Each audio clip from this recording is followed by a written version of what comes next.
But emperor is the ruler of vast lands. You understand? Okay. Now, ito yung subject na malulula ka sa dami ng information. Okay?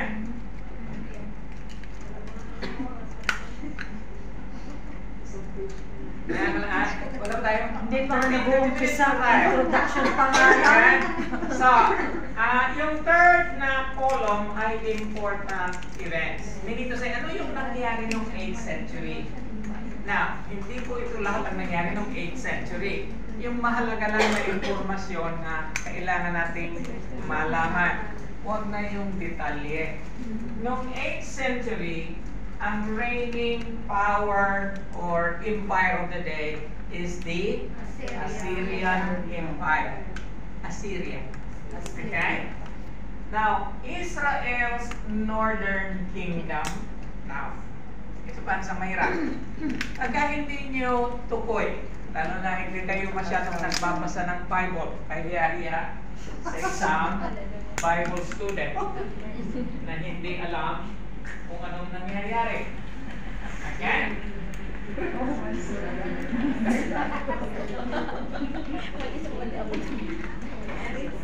Kailangan mo na eraser pag i-erase na? Eraser na.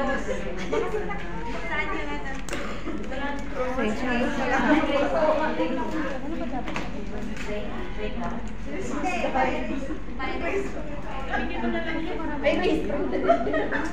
Dapat agad send right.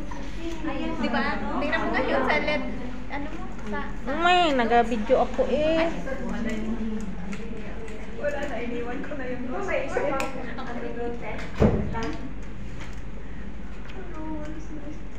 Jesus, roads again. Now, ang Israel, sa kasaysayan ng Israel, Praise again. ay panahon ni Solomon ay nabiyak ang Israel. Yung tinatawag nating Northern Kingdom at Southern Kingdom. So, pagka Northern, sa ibaba. Kasi ang Northern sa map, North. Dito, South. Okay? Nabuwag ang Israel, ang tawag sa Northern Kingdom ay ano? Anong tawag sa Northern Kingdom? Israel pa rin. Kaya minsan nakakalito eh. Anong Israel ang binabanggit mo? Yung Israel na buwag sa kabuuan o yung buong Israel? Kasi nung panahon ni Solomon, 10 tribes, tinawag silang Israel. Kasi majority sila eh. 10. 2 tribo lang ang napapunta sa South, Southern Kingdom, 2 tribes. Ano yung tribong yun? Judah at saka Benjamin.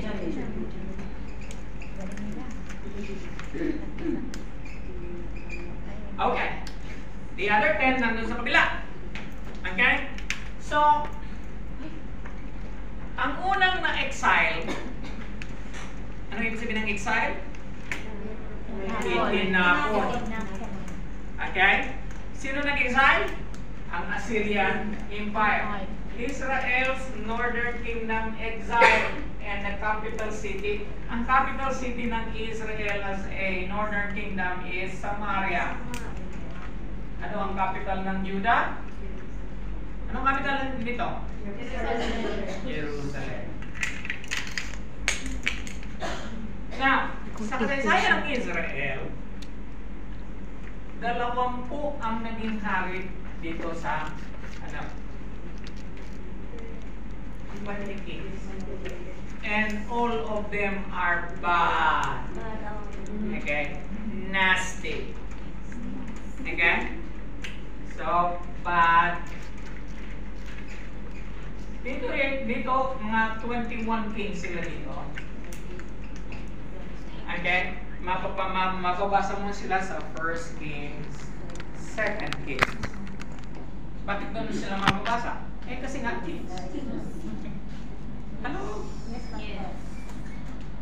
Kaya, ang dahilan kung bakit nauna ang Northern Kingdom na ma-exile. In fact, the Southern Kingdom will be exiled as well, but after 200 years pa.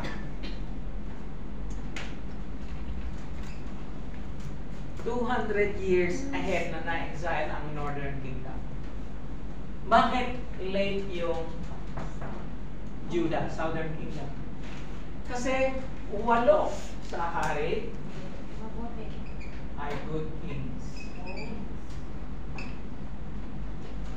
And if ever you are a good king, you will notice that the good kings in the Southern Kingdom reign longer than the bad kings of the Northern Kingdom. Again, ang masamang damo,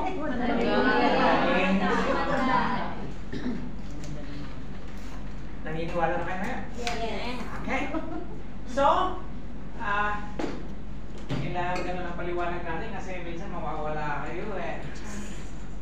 So, sabi diyan, Northern Kingdom was exiled and the capital city of Samaria was destroyed in 71 BC. Before the coming of Christ, 721 years. Okay?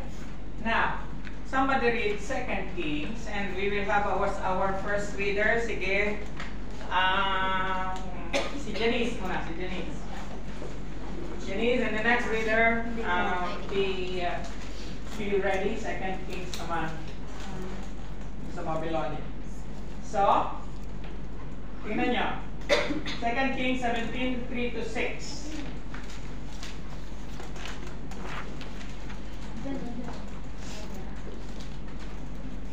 Go. 2 Kings 17, 3 to 6. 3. Shalmaneser, king of Assyria, came up to attack Hoshea, who had been Shalmaneser's vassal and had paid him tribute. 4. But the king of Assyria discovered that Hoshea was a traitor, for he had sent invoice to Su, king of Egypt, and he no longer paid tribute to the king of Assyria as he had done year by year. Therefore Shalmaneser seized him and put him in prison. 5. The king of Assyria invaded the entire land, marched against Samaria, and laid siege to it for 3 years.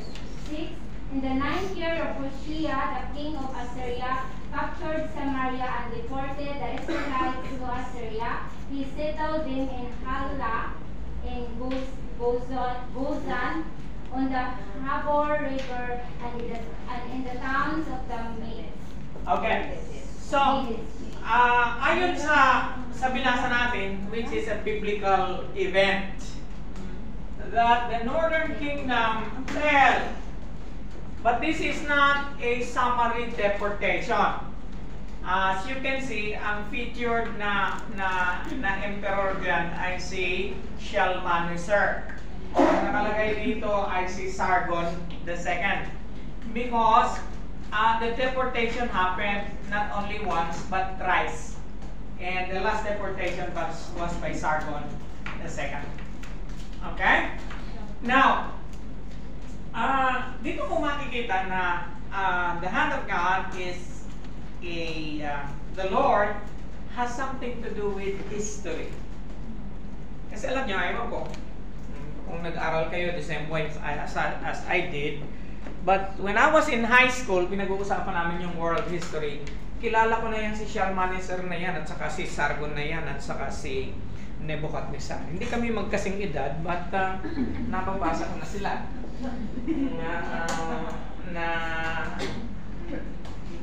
Kasama sila sa world history. Ayaw ko kung nagdaan kayo ng world history no, hindi. Meron pa kayo subject ng world history? Ha? Wala. World history. Story lang ako kasi ito lang. Story lang. Walang world. Oh.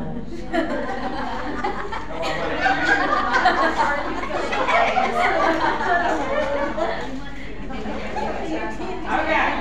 So, tingnan ninyo. Kailan nangyari yun? 8th century. Sinabi doon kanina, 721 something years. So, round of 8th century.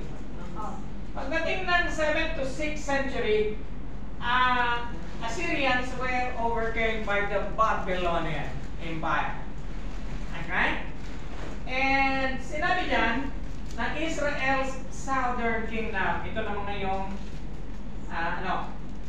Judah was exiled and Jerusalem destroyed in 586 BC.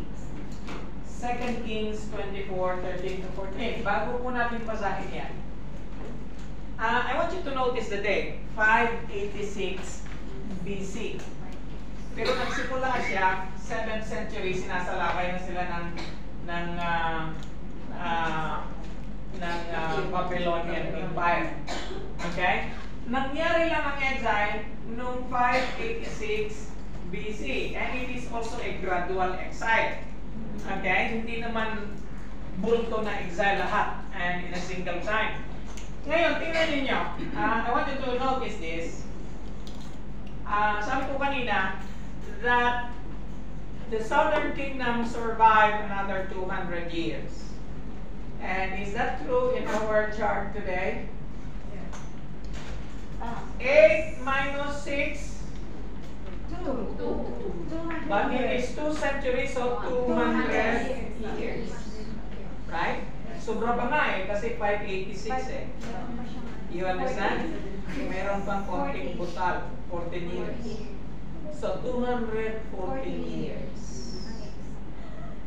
Now, somebody read 2 Kings 24:13-14. 2 Kings chapter 24 verse 13 and 14.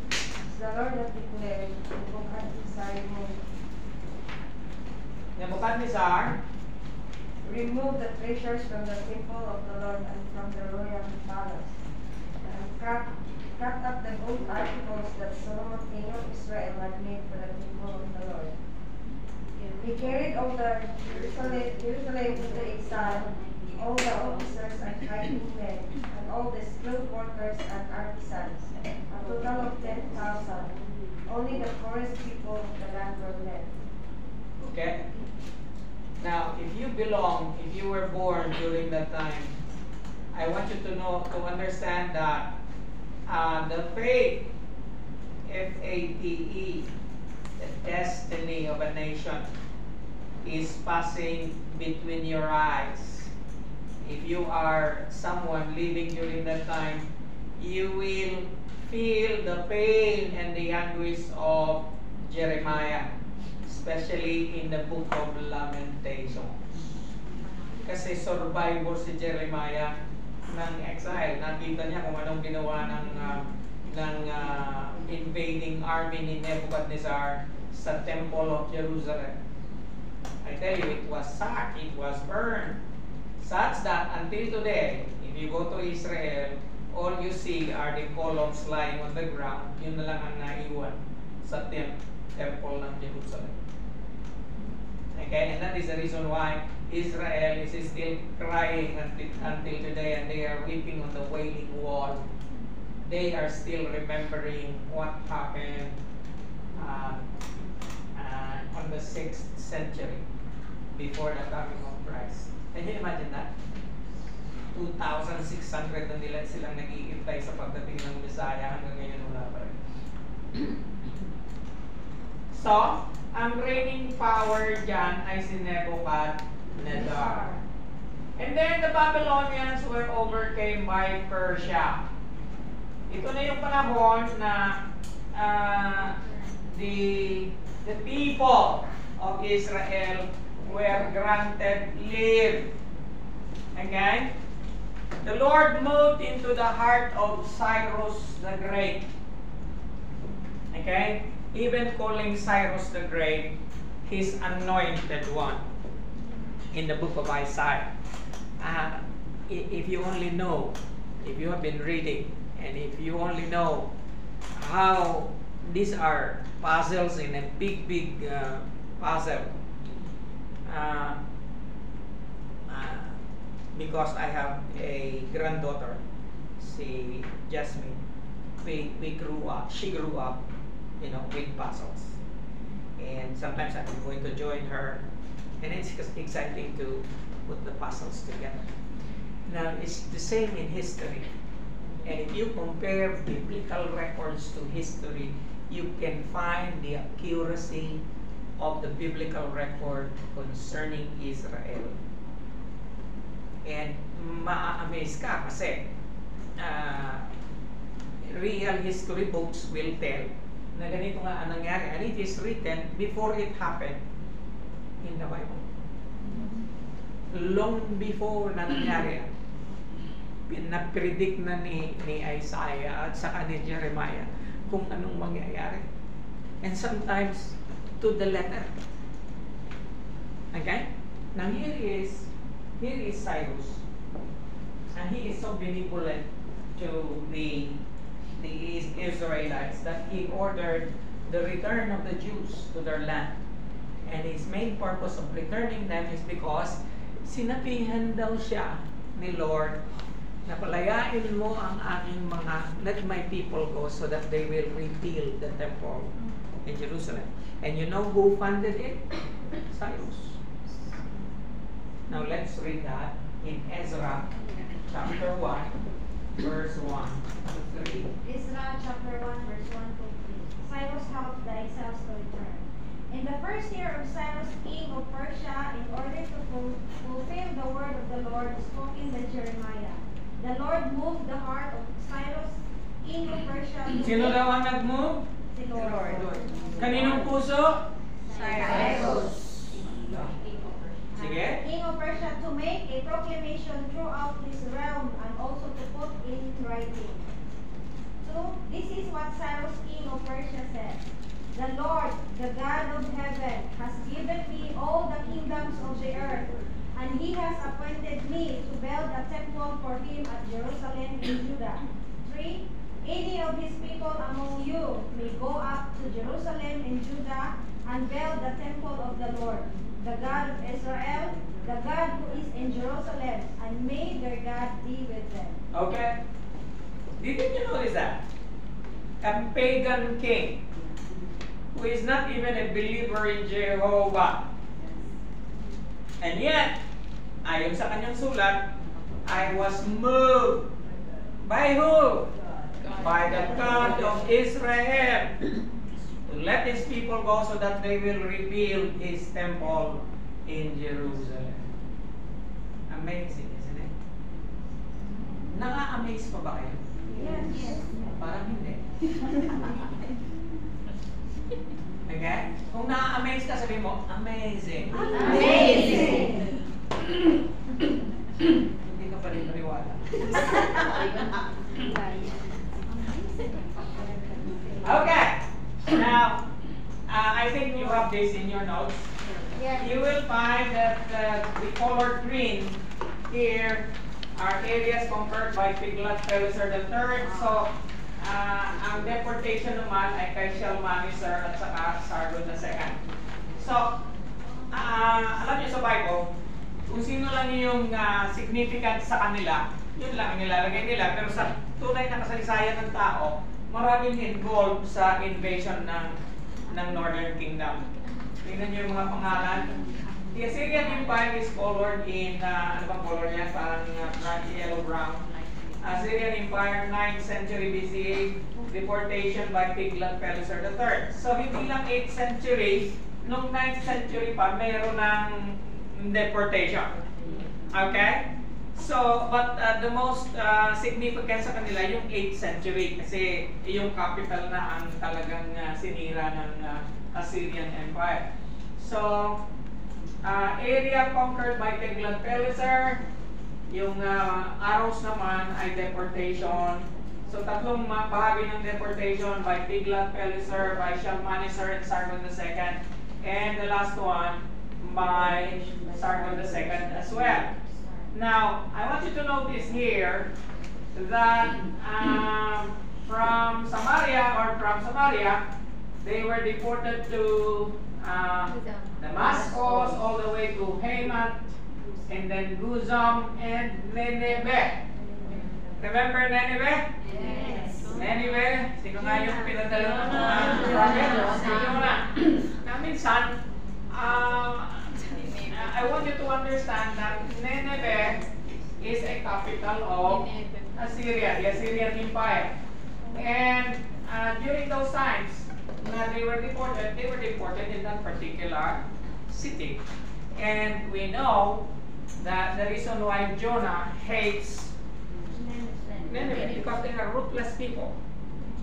They sila yung mga ruthless na mga sumasakop sa mga bansa, and they are really very cruel people. So, di nila sila dun sa Nineveh. Now, 200 years later, before that, here is the Assyrian timeline. Now, wala ito sa notes ninyo, kanya lang, I found this in the internet and I found it interesting. Assyria militarily and politically threatened Israel and Judah 4 times. Now, there are more freedom with much Assyrian pressure. Then, sa ibaba, number 1, the reigns of King Uzziah and King Jotham. Sila yung mga hari during that time that they are having some tensions with the Assyrian kingdom. Now, kanina nabanggit nung nagbabasa na ang Israel ay vassal. So, anong ibig sabihin ng vassal? Subject. Subject. Meaning to say, the vassal pays tribute. Ano yung tribute? Tax. To the, nagbabayad sila ng tribute or tax to the suzerain. Ano ibig sabihin ng suzerain? Say the word with me, suzerain. Suzerain. This is the Lord. Or say for example, a king captures or make you as a vassal kingdom kasi sila yung nagpo-protect sa'yo. Protector. Now, so that I will protect you, you have to pay tribute or tax. Now, the reason why sinalakay sila ng Assyrian Empire is because they ceased paying tax. And they sought the help of an Egyptian king. Okay? Now, 3 periods of Judah under which Isaiah prophesied. Now, tignan natin yung 722 BC, Shalmaneser destroyed the northern kingdom of Israel.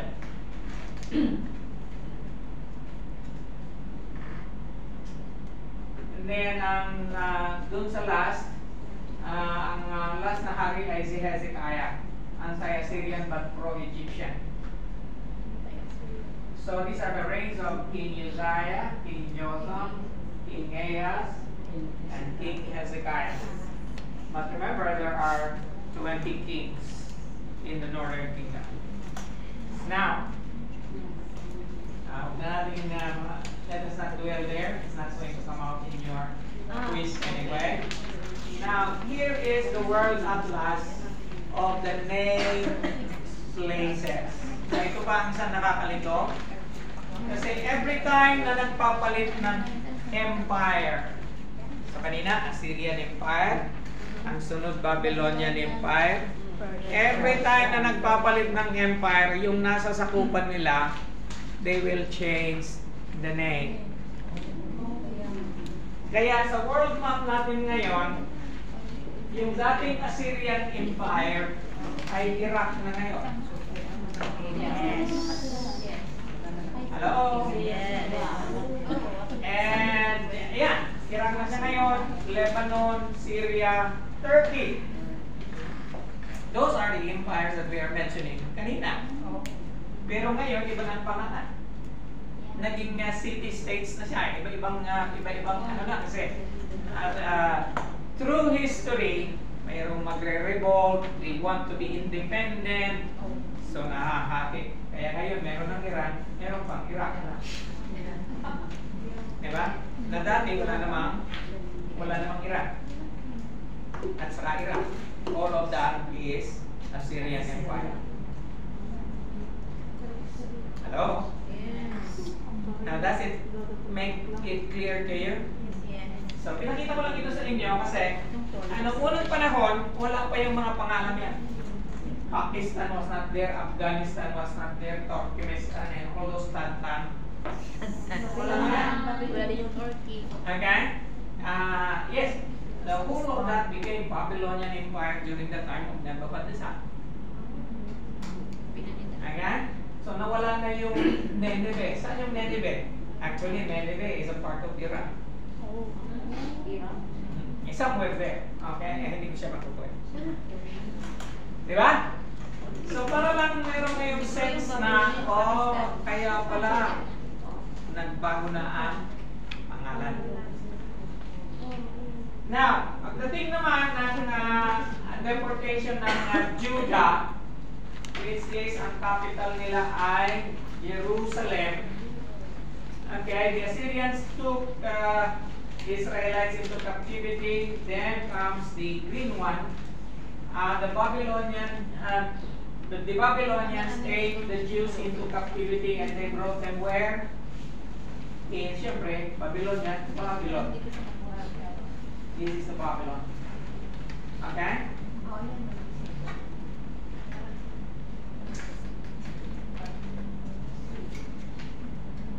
Now, dito na yung nakikita sa inyo. From here, 628 BC, the death of King Josiah. And then in 607, Nebuchadnezzar attacks Jerusalem. And deported all people to the Babylonian city. That is what you call Babylonian captivity, 70-year captivity. And that is where you get your promise, Jeremiah 29:11. Forgetting verse 10. Okay? Yung na-excite yun pa na yung Sige nga. I want you to read Jeremiah 29, ayun o, 29:10. I know. Sige. No. Verse 10 is different. Before you read verse 11, read verse 10 first because that is the context. Pakinggan. This is what the Lord says. Sige. Yung This is what the Lord says: when 7 years are completed by Babylon, I will come to you and fulfill my good promise to bring you back to this place. So the promise is going to be fulfilled after 70 years of captivity pa. Pero ayaw natin yung captivity, kaya diretso tayo sa 11. Ano sinabi sa 11? Hindi nakakasabi lang.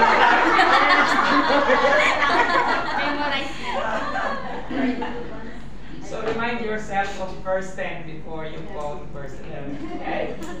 So Cyrus decreed to free the Jews and then the rebuilding. Now, sa timeline, ang reigning power is Nebuchadnezzar hanggang 561 BC. Okay? Pagkatapos niya, namatay si Nebuchadnezzar, ang kanyang anak na si Belshazzar ang naging hari. Now, if you will still remember, si Belshazzar ay siya yung hari na pinakitaan ng Diyos ng writing on the wall. Mene tekel upharsin. Diba? Na ang kahulugan ay, you have been weighed in balances, but you have been found wanting. Kaya, advice ko sa inyo, habang nag-aaral kayo sa Bible College, magkaroon kayo ng scheduled reading of the Bible.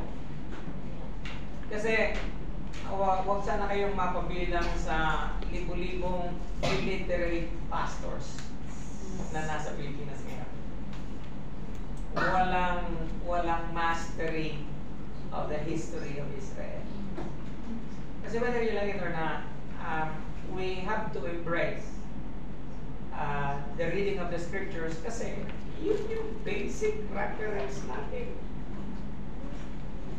Amen? Yes.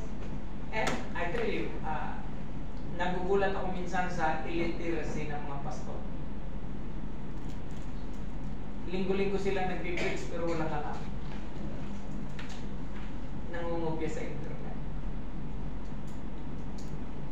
Kasi nga, very hard to develop an original message without the knowledge of the scripture. So, pagkatapos ni Belteshazzar, yung sa ibaba, yung mga naka-assign na prophets. So, si Jeremiah, naabutan niya ang Babylonian captivity. Remember, I told you a while ago that Jeremiah wrote the prophecies of Jeremiah, and at the same time, yung tinatawag na Lamentations of Jeremiah. Now, kanina may binasa tayo na so that the word of Jeremiah will be fulfilled. Actually, it was the prophet Jeremiah who told them, Israel, that you will be in exile for 70 years, which was fulfilled during the time of Daniel. Now, Daniel is also a very interesting person because he is a prophet of at least 5 kings. Can you imagine a person like Daniel? He has served with Nebuchadnezzar, and then Belshazzar, and then he has served with Cyrus, and the next one after him. Ganon siya katagal na buhay. Kasi short-lived lang si Belshazzar. Diba? Now, Jeremiah was a prophet, and Ezekiel. Ezekiel is one of the prophets that joined the exile. Meaning to say, hindi siya nanatili sa Israel, kasama siya ng na-exile ng Israel. He already grew up in Babylon. So, he is Daniel.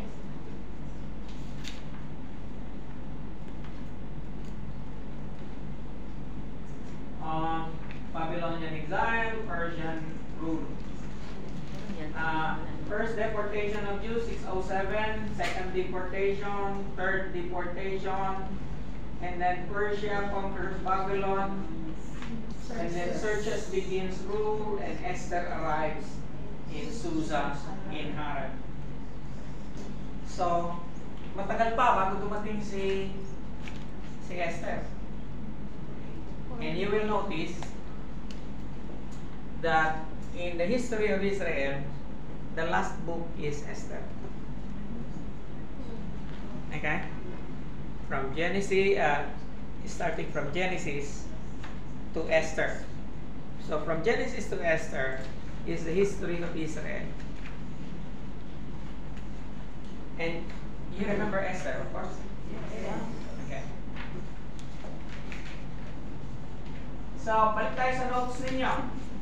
Ang dating ng 5th to 4th century, 500 years before the coming of the Lord Jesus Christ, the kingdom or the empire in power is Greece, a Macedonian city-state. So the conquest of Alexander the Great and the Hellenization of the Middle East. Say the word with me, Hellenization. Hellenization. Now, the word Hellen does not come from Helen of Troy. Okay? Now, Hellenization simply means Greek culture. Comes from the word Helias. Okay? Now, the prominent person there is Alexander the Great. Now, he is truly great because during his time, he conquered the whole known world. And pakikita ko sa inyo mamaya. His death in 323 BC, and he was only 33 when he died. He already had the whole world under his feet. He divided his empire to his 4 generals, si Lysimachus, Cassander, Ptolemy. Okay? So, when you see P and T in succession in a word, that is not Pito. That is To. Silent P. Ptolemy. And Seleucus. Okay? And you can find those in Daniel 8, forget. Now, bago tayo magpunta sa Egypt and Syria, I just want you to note here. Alexander the Great was born in Pelia in Greece. And he was born in 356 BC. Now, 356 minus 340, ilan? 16. 16 years old pa lang si Alexander. He already made his first victory as a general by defeating a group of Thracian people and founding Alexandropolis, meaning to say the city of Alexander. So remember what I told you last time? An emperor or a person subjugating another land would always change that land into his own name. So ang dating pangalan niyan ay Thrace. Okay? Kasi Thracian people, so Thrace. Pinalitan niya ng Alexandropolis.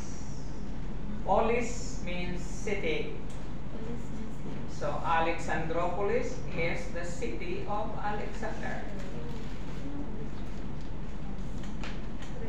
Now, 356 minus 336, how many? 20. Alexander was 20 years old when he was crowned king after his father's assassination. So here, Alexander was already a king. 20 years old pa lang siya. Right? Now, pagdating ng 355, a year later, Alexander destroyed a rebelling Greek city-state by the name of Thebes. Okay? So he was just 21 years old then. And then he won his first major battle against the Persian in 334 BC. That is 22 years old pa lang siya. And then, in 333, 23 years old siya. Every year may panalo siya, no? And we are not talking here of just 100 people. We are talking about a vast army of thousands.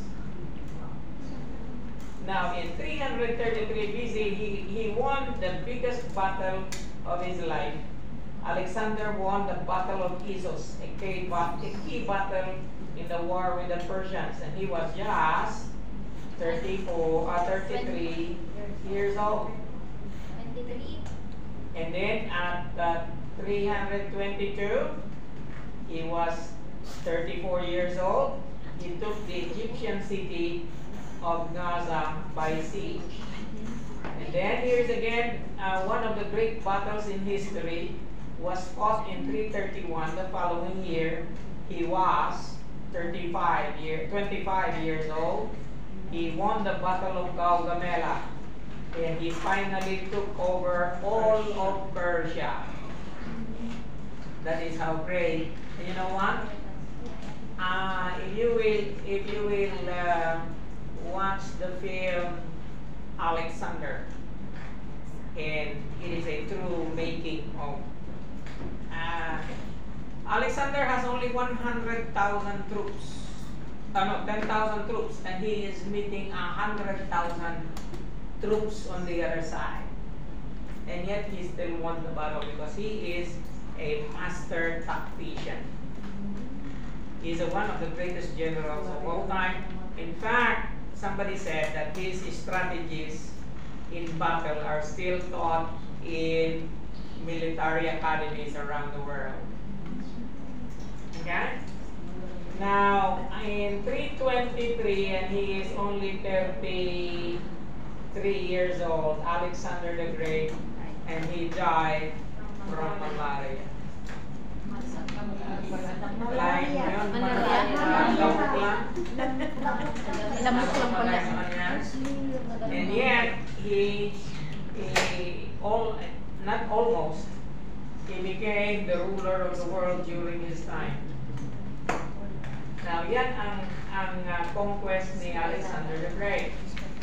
He left Greece to conquer lands, and he did not come back. Namatay na siya. Nung hindi pa siya nakakabalik sa Greece, namatay na siya. Those are old world, and those are the known world. Macedonia there, Italy and Athens, that is Italy actually, and Greece there, okay, and then he went to Phrygia, Issos, Mesopotamia, Damascus, Syria. And so you will notice that the place names, the name of places are quite foreign to you.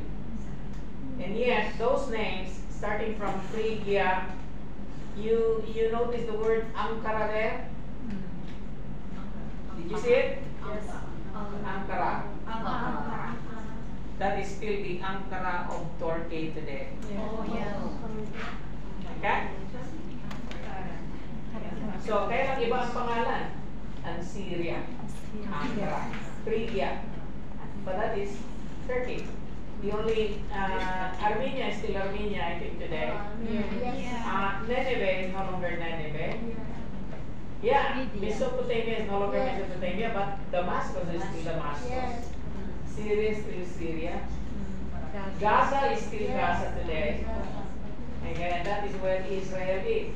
Now notice that during the time of Alexander the Great, the name Israel is no longer in the map. Right? Yes. Now, he went all the way to Susa in Babylon, then to Persia, Persepolis, Carmania, and then he went all the way to India. In fact, pagdating niya dun sa gilid ng Arabian Sea, ito sa Patalan, he went to the coast, and he was crying because there are no more worlds to conquer. It's written in history books. Okay? Umiiyak siya kasi bata pa siya, sabi niya, oh, no more worlds to conquer. What will I do? Too early to retire. And he killed millions of people already during his time. And you know what? Why is Alexander the Great important to biblical history? Well, first and foremost, no. Why? Nga, mag-isip kayo. Bakit importante si Alexander the Great? Because everywhere Alexander the Great goes and conquered lands, he will introduce the Greek language. And that is the reason why the New Testament is written in Greek. Because Greek during the time of Alexander the Great is the lingua franca. And what is lingua franca? Universal language. Hindi English ang universal language noong unang panahon. In fact, English is never heard during that time because they spoke only Latin and Greek. The Greek is spoken by the common people. Latin is for those who went to college and or higher learning. But everywhere you go, everybody speaks Greek. Koine Greek. Now, alam niyo na ngayon bakit mahalaga ang kasaysayan ni Alexander the Great. It paved the way for a universal language. And if there is a universal language, the Word of God can be understood in all the places that Alexander the Great went to. Okay? Kaya very effective ang evangelism nung panahon ni Apostol Pablo, because everywhere they go, they only speak one language. It is Greek.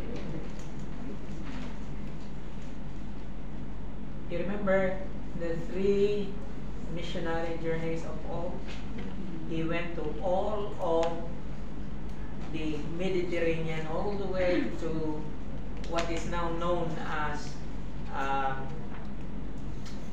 Europe, all the way to Italy, England, and Germany, and Spain. All of them speaking Greek.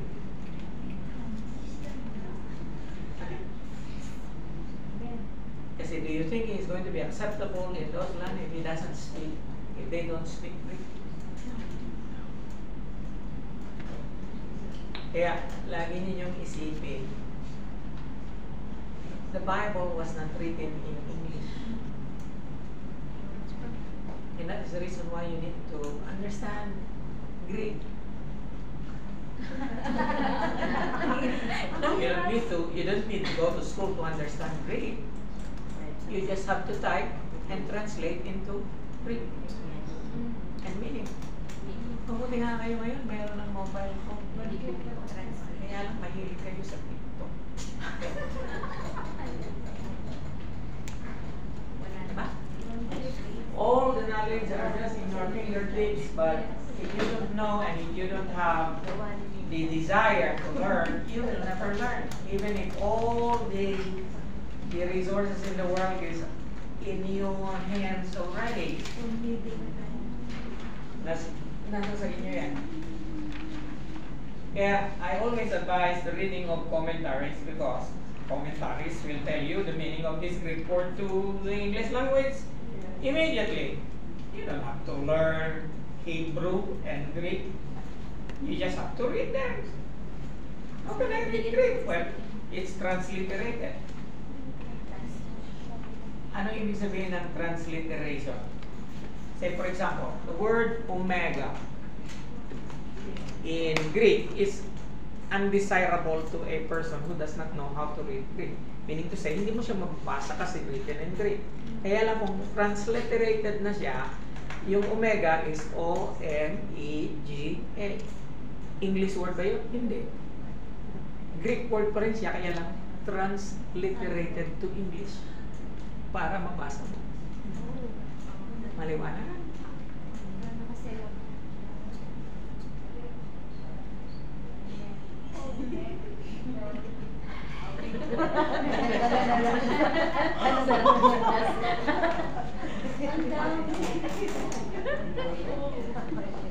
Kaya dapat ano sa totoo lang.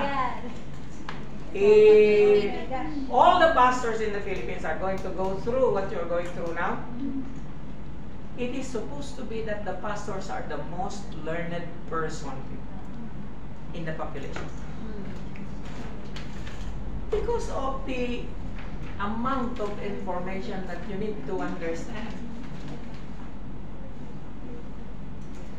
Diba? Kasi wala ba ibang tuturo dito sa ibang kurso? Kailan?